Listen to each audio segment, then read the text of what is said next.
చేసిన అబద్ధాలు, ప్రచారం చేసిన అబద్ధాలు ఈరోజు గోదావరి ప్రవాహంలో కొట్టుకొని పోయినాయి. కూలింది కాళేశ్వరం కాదు, కూలింది ఇన్ని రోజులు మీరు మోసపూరిత గారడి ఏదైతే చేశారో అది కూలింది. సత్యమేవ జయతే అని మరొకసారి నిజం నిరూపితమైంది. నిజం నిఖార్సుగా ఇవాళ కాలరెగిరేసి నిటారుగా నిలబడ్డది. కొన్ని రోజులు కొంతమందిని మోసం చేయొచ్చు, కానీ అన్ని రోజులు అందరినీ మోసం చేయలేమని నానుడు ఏదైతే ఉందో ఇవాళ తేలిపోయింది. కేసీఆర్ గారి మీద బురద జల్లి, మా పార్టీ మీద బురద జల్లి ఇవాళ రాష్ట్రంలో కొంత రాజకీయ ప్రయోజనం మీకు కలిగి ఉండొచ్చు, కానీ ఇవాళ నిప్పులాంటి నిజం మాత్రం బయటకు వచ్చిందని చెప్పక తప్పదు. అట్లాగే న్యాయస్థానాలు కూడా ఇవాళ ఒక విషయం రుజువు చేశాయి. ప్రభుత్వాలు ఏమనుకున్నా రాజ్యాంగానికి చట్టానికి వ్యతిరేకంగా ఎవరు తప్పుడు పని చేసినా ఊరుకోము అనేది ఇవాళ రాష్ట్ర హైకోర్టు తీర్పు ద్వారా స్పష్టంగా వెల్లడయింది. అట్లాగే ఒకటి మాత్రం వాస్తవం, ఇవాళ ఆయన ఎవరిని తెచ్చినా, రేవంత్ రెడ్డి ఎవరిని తెచ్చి ఈ కేసులో వాదింపజేసినా, ఎన్ని కమిషన్లు వేసి కుట్రలు చేసినా, ఎంత అబద్ధాన్ని నిజంగా నమ్మించే ప్రయత్నం చేసినా, ఇవాళ తెలంగాణలో పారుతున్న ప్రతి నీటి బొట్టు కేసీఆర్ గారి గొప్పతనానికి సాక్ష్యం అని స్పష్టంగా చెప్పక తప్పదు. పండుతున్న ప్రతి పంట ఆయన అకుంఠిత దీక్షకు నిదర్శనం అని చెప్పక తప్పదు. కేసీఆర్ గారు కట్టిన కాళేశ్వరం అజరామరం. తప్పకుండా ఇది భూమి ఉన్నంత కాలం, తెలంగాణ రాష్ట్రం ఉన్నంత కాలం, భూమి ఉన్నంత కాలం ప్రాజెక్టు ఉంటుంది. ఈ గోదావరిలో ఈ గోదావరి నది ఈ భూమి మీద పారినంత కాలం ఆయన చరిత్రను, కాళేశ్వరం ప్రాజెక్టు చరిత్రను నీలాంటి అంగుష్ట మాత్రులు మాత్రం ఎన్నడూ తాకను కూడా తాకలేరని చెప్పి కూడా నేను ఈ రాష్ట్ర ముఖ్యమంత్రికి చెప్తా ఉన్నా.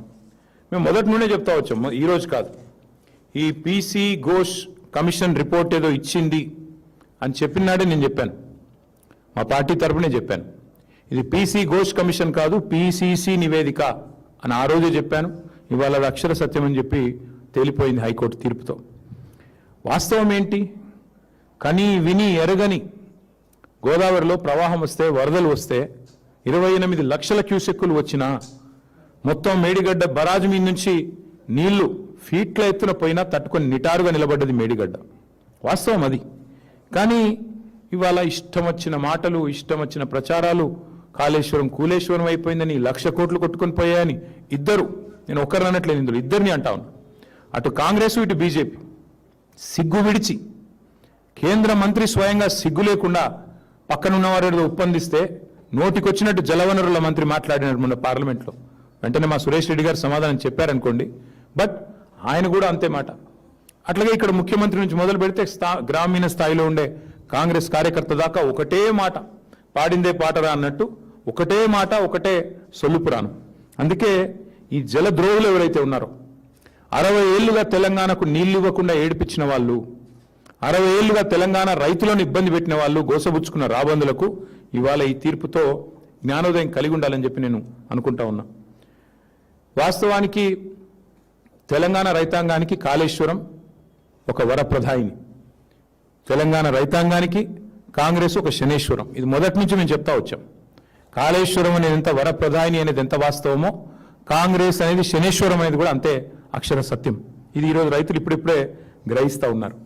అట్లాగే మరిగా ప్రాజెక్టులు కట్టడమే నేరం, తెలంగాణకు నీళ్లు తేవడమే నేరం అన్నట్టుగా ఇవాళ మా మీద చేసిన కుట్రలు. వాస్తవానికి జరిగింది ఏందండి? జరిగిన ఖర్చు మేము దిగిపోయే నాటికి ఒకసారి కాదు పలుమార్లు చెప్పాం. జరిగిన ఖర్చే 94,000 కోట్లు. దానిలో రాహుల్ గాంధీ అనే తెలివితో ఒక దద్దమ్మ, ఆయన హైదరాబాద్కు వచ్చి ముంగట ఒక ఏటీఎం పెట్టి కాళేశ్వరం ఏటీఎం అయిపోయిందని చెప్పి, ఈ తెలివి తక్కువ దద్దమ్మ ఒక పర్రెని చూసి అది మొత్తం ప్రాజెక్ట్ కొట్టుకుపోయిందని ఈయన, ఇక దున్నపోతు ఈయనదని ఆయన అంటే దూడని కట్టేమని ఇంకొకడు. మొత్తానికి ఏం చేసినారు? ఏటీఎం అని, ఇదని అదని ఇష్టం వచ్చిన చిల్లర ప్రచారం. 94,000 కోట్లు ఖర్చు అయితే 1,00,000 కోట్ల కుంభకోణం అంటాడు ఒకడు. ఏం చెప్పాలి ఇట్లాంటి వాళ్ళకి? అందుకే ఇవాళ మళ్ళొక్కసారి గుర్తు చేస్తా ఉన్నా, కాళేశ్వరం అంటే ఒక బ్యారేజ్ కాదు. కాళేశ్వరం అంటే మొత్తంగా ఒక్కసారి ఆ స్కీమ్ చూస్తే 80 మీటర్ల మీది నుండి 618 మీటర్లకు దశల వారీగా నీళ్లు లిఫ్ట్ చేసే ప్రపంచంలో అతి పెద్ద lift irrigation project Kaleshwaram. Kaleshwaram అంటే మరి ఒక్క బరాజ్ కాదు, 3 బ్యారేజీలు. కాళేశ్వరం అంటే 15 రిజర్వాయర్లు. కాళేశ్వరం అంటే 19 సబ్స్టేషన్లు. కాళేశ్వరం అంటే 21 పంప్ హౌజులు. కాళేశ్వరం అంటే 203 కిలోమీటర్ల సొరంగ మార్గం, సొరంగాల ద్వారా వచ్చింది.